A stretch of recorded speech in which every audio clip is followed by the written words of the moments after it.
વિદ્યાર્થી મિત્રો, આપણે દર વર્ષે જ્યારે પણ જાન્યુઆરી અથવા માર્ચ મહિનામાં વિદ્યાર્થીઓને અલગ અલગ ગવર્મેન્ટ જોબ લેવાતી હોય છે અને વિદ્યાર્થીઓને ખબર નથી હોતી કે મારે જે પોસ્ટ માટે એપ્લાય કરવું છે અથવા જે પોસ્ટ મેળવવી છે એના માટે કઈ એક્ઝામ આપવાની હોય છે, એ એક્ઝામની એક્ઝામ પેટર્ન શું હોય છે, એની અંદર તૈયારી કઈ રીતે કરવાની હોય, બુક્સ કઈ વાંચવાની હોય, નોટ્સ બનાવવાની હોય, ના બનાવવાની હોય, કરંટ અફેર કઈ રીતે વાંચવાનું હોય, આવા ઘણા બધા પ્રશ્નો હોય છે. આપણે યુટ્યુબના માધ્યમથી આ બધી માહિતી આપીએ જ છીએ વિદ્યાર્થી મિત્રોને. પણ બની શકે તમે કદાચ ક્વેશ્ચન રહી પણ ગયા હોય અને કમેન્ટ કરતા પણ હો, તો એ કમેન્ટનો આપણે આન્સર ના કરી શકીએ. તો સેમિનાર એક બેસ્ટ પ્લેસ છે જ્યાં તમે રૂબરૂ આવીને તમામ સબ્જેક્ટના ફેકલ્ટી અથવા જે એક્સપર્ટ ફેકલ્ટી હોય જે સેમિનાર કન્ડક્ટ કરતા હોય છે, તો એને તમે તમામ સવાલો પૂછી શકો છો, જેથી તમને ખ્યાલ આવે કે તમારે જે પણ એક્ઝામની તૈયારી કરવી છે એની અંદર કઈ કઈ બાબતોનું ધ્યાન રાખવું પડે. તો જે વિદ્યાર્થી મિત્રો સુરતથી છે એ નિયમિત રૂપથી આપણા સેમિનારનો લાભ લેતા હોય છે, પણ આ વખતે આપણે એક મોટી જગ્યાએ આયોજન રાખેલું છે અને વિદ્યાર્થીઓને પ્રોત્સાહિત કરવા માટે આ વખતે આપણે સેમિનારમાં પણ થોડુંક સ્ટ્રક્ચર ચેન્જ કર્યું છે કે ભાઈ બાળકોને આપણે આ વખતે જે એક્ઝામ પેટર્ન અને સિલેબસ છે આપશું. યાદ રાખજો, યુપીએસસીનો ગુજરાતી સિલેબસ એ તમારા માટે આ સેમિનારમાં અવેલેબલ થઈ જશે, જે બાળકોને આપણે ફ્રીમાં આપીએ છીએ. એક ગિફ્ટની પણ વ્યવસ્થા કરેલી છે.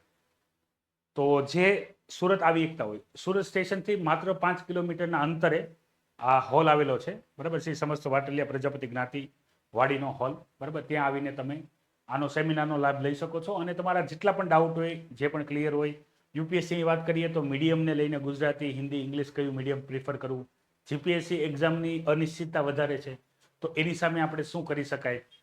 તમે એન્જિનિયર છો અથવા મેડિકલ ફિલ્ડથી ડૉક્ટર છો, કે તમે કોમર્સ કરેલું છે, આર્ટ્સ છે, કોઈ પણ ફિલ્ડમાં છો, તો કઈ રીતે આપણે ગવર્મેન્ટ જોબની તૈયારી કરવી જોઈએ જેથી આપણને સફળતા મળે, એ બધી માહિતી આ સેમિનારની અંદર કરવામાં આવશે. હવે યાદ રાખો, સેમિનારમાં બાળકો માટે આપણે ફ્રી કિટ આપીએ છીએ, સ્ટુડન્ટ કિટ અને ગિફ્ટ.